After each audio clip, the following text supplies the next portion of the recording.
নির্বাচন পেছাতে কারা কাজ করছে, কারা ষড়যন্ত্র করছে, ঘটনা ধীরে ধীরে ফাঁস হচ্ছে। ইউনূস সরকার নড়েচড়ে বসেছে। ইউনূস সরকারের কঠিন পদক্ষেপ শুরু, সামনে আরো পদক্ষেপ দেখবেন, এবং they all are BNP affiliated. দর্শক, স্পষ্ট কথা, তারেক রহমান নির্বাচন পেছাতে চায়, অন্যের মাধ্যমে নানান ষড়যন্ত্র শুরু করেছে, কারণ বিএনপি তাদের নিশ্চিত পরাজয় দেখছে। এক্ষেত্রে নির্বাচন পেছানো ছাড়া তাদের বাঁচার আর কোনো উপায় নেই। নইলে এবার সেকেন্ড হতে হবে, পরের বার থার্ড হতে হবে। এমন না যে বিএনপি ভদ্র রাজনীতি করে, যে এবার সেকেন্ড হলে পরের বার ফার্স্ট হবে, এবার সেকেন্ড হওয়ার মধ্য দিয়ে পরের বার থার্ড হওয়ার লাইনে যাবে। এভাবে এক পর্যায়ে বিএনপি ধ্বংস হবে। এ কারণে ষড়যন্ত্র করে পেছনের দরজা দিয়ে নানান উপায়ে বিদেশি গোয়েন্দা সংস্থার সাথে আতাত করে নির্বাচন পেছানোর চেষ্টা করছে বিএনপি। এখানে বিএনপি জড়িত। দর্শক, সাবেক এক বিএনপি নেতা, সাংবাদিক, কথিত সাংবাদিক, কারণ তিনি প্রেস ক্লাবেরও নেতা ছিলেন, কিন্তু সাংবাদিকতার জগতে তার কোনো প্রেজেন্স আমরা দেখিনি। আমাদের শওকত মাহমুদ ভাই, এই শওকত মাহমুদ ভাই একসময় আমার টকশোর পার্টনার, একসাথে টকশো করেছি। উনি বিএনপি নেতা ছিলেন, যে কারণে হোক বিএনপির সাথে ইখতিলাফ ওনার, বিএনপি থেকে কিছুটা দূরে ছিলেন, কিন্তু ওনার রুট বিএনপি। শওকত মাহমুদ ষড়যন্ত্রের একজন মাস্টারপিস। কখনো ইনসাফ পার্টি বা ইনসাফ কায়েম কমিটি, অমুক তমুক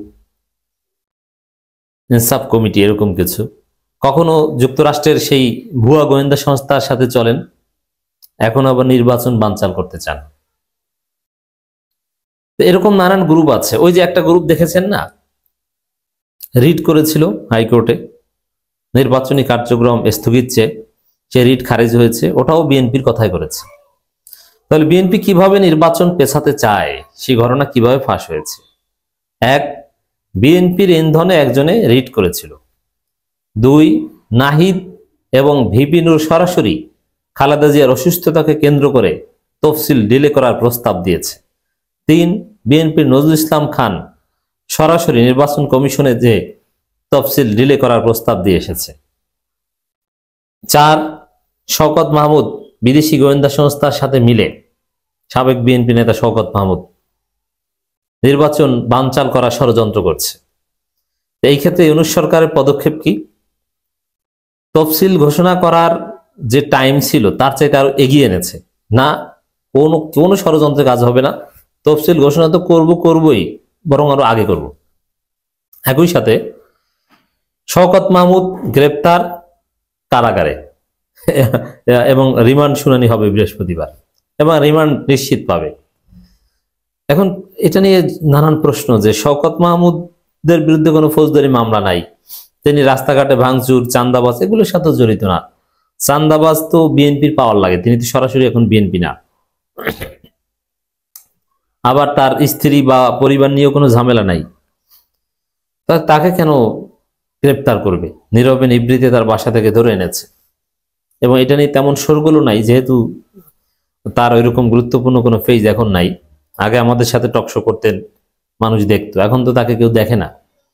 নতুন একটা দল করেছেন, তার দলের চেয়ারম্যান ইলিয়াস কাঞ্চন অসুস্থ। ইলিয়াস কাঞ্চন ক্যান্সারে আক্রান্ত, কোনো রকম বেঁচে আছেন, রিকভারির সম্ভাবনা নেই বললেই চলে।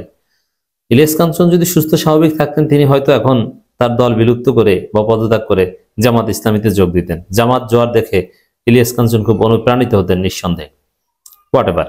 তো এখানে এই শওকত মাহমুদ গ্রেপ্তার, কোনো মামলা টামলা কিছু নেই বা গুরুতর কোনো অভিযোগ নেই, ওরকম অপরাধী না, কিন্তু তিনি গ্রেপ্তার, আবার রিমান্ড শুনানি, কারাগারে পাঠানো হয়েছে, কোনো কিছু স্পষ্ট হচ্ছে না। আসল ঘটনা হচ্ছে ওই বিভিন্ন গোয়েন্দা সংস্থার সাথে মিলে নির্বাচন বানচালে ষড়যন্ত্র করছেন এই শওকত মাহমুদ। তা নির্বাচন বানচালকারীদের এক কালপ্রিট গ্রেপ্তার হয়েছে সামনে। আমি এই শব্দ ব্যবহার করতে বাধ্য হচ্ছি আমার এই সাবেক সহ আলোচকের বিরুদ্ধে। একসাথে আলোচনা করতাম, অনস্ক্রিন হওয়ার আগে গল্প করতাম, হোয়াটএভার। এখানে এই শওকত মাহমুদ সাহেবের মতো আরো অনেক নেতাকে দেখবেন যে নির্বাচনের আগে, তফসিল ঘোষণার পরেই তাদেরকে গ্রেপ্তার করা হবে, তাদেরকে জেলে থাকতে হবে নির্বাচন পর্যন্ত। কারণ তারা নানানভাবে, তফসিল ঘোষণা হয়ে গেলে যে নির্বাচন হয়ে গেছে নট নেসেসারি, তফসিল ঘোষণা হওয়ার পরে, তফসিলের অনেক ধাপ অতিক্রমের পরে ভোটের কয়েকদিন আগেও ভোট বানচাল হতে পারে। এবার আমার প্রেডিকশন যে বিএনপি এমন একটা দল, তারা তফসিল ঘোষণার পর ভোটের ফলাফলের আগ মুহূর্ত পর্যন্ত নির্বাচন বানচালের চেষ্টা করবে, কারণ তারা জানে তাদের কপালে এবার বিজয় নেই। সরকার উৎখাতে বিদেশি গোয়েন্দা সংস্থার সাথে মিলে ষড়যন্ত্র করার অভিযোগে রমনা মডেল থানার সন্ত্রাস বিরোধী আইনের মামলায় জাতীয় প্রেস ক্লাবের সাবেক সভাপতি ও জনতা পার্টি বাংলাদেশের মহাসচিব জ্যেষ্ঠ সাংবাদিক শওকত মাহমুদকে কারাগারে পাঠানোর আদেশ দিয়েছে আদালত। এখানে এই সরকার উৎখাত করা, ওই যে যুক্তরাষ্ট্রের ভুয়া গোয়েন্দা সংস্থার লোকের সাথে, ওর সাথে বিএনপির অনেক নেতা জড়িত। কে জড়িত? একজনের নাম বলে, যিনি নমিনেশন পেয়েছেন, সাবেক শিক্ষা প্রতিমন্ত্রী স্থানুল হক মিলন জড়িত। এমনকি তিনিও নজরদারিতে আছেন। সরকার উৎখাত প্লাস নির্বাচন বানচাল করা। তাহলে তারা কি চায়? তারা চায় ইউনূস সরকারকে উৎখাত করে নতুন কোন তত্ত্বাবধায়ক সরকার বসাতে, যে তত্ত্বাবধায়ক সরকারের অধীনে একটা নির্বাচন হবে, যে নির্বাচনে বিএনপি পিছনের দরজা দিয়ে 111 স্টাইলে কারচুপি করে ক্ষমতা আসবে। এর সাথে বিএনপির আরো অনেক নেতা জড়িত। এহসানুল হক মিলন, তিনি নজরদারিতে, থাইল্যান্ড যাবেন করে যেতে দেওয়া হয়নি, বিএনপির পক্ষ থেকে কোনো প্রতিবাদও করা হয়নি, চুপচাপ বসে আছেন চাঁদপুরে, কচুয়ায় আর ঢাকায় আসেন, যে কোনো সময় শুনবেন যে কট খেয়েছেন, অথচ বিএনপি নমিনেশন পেয়েছেন।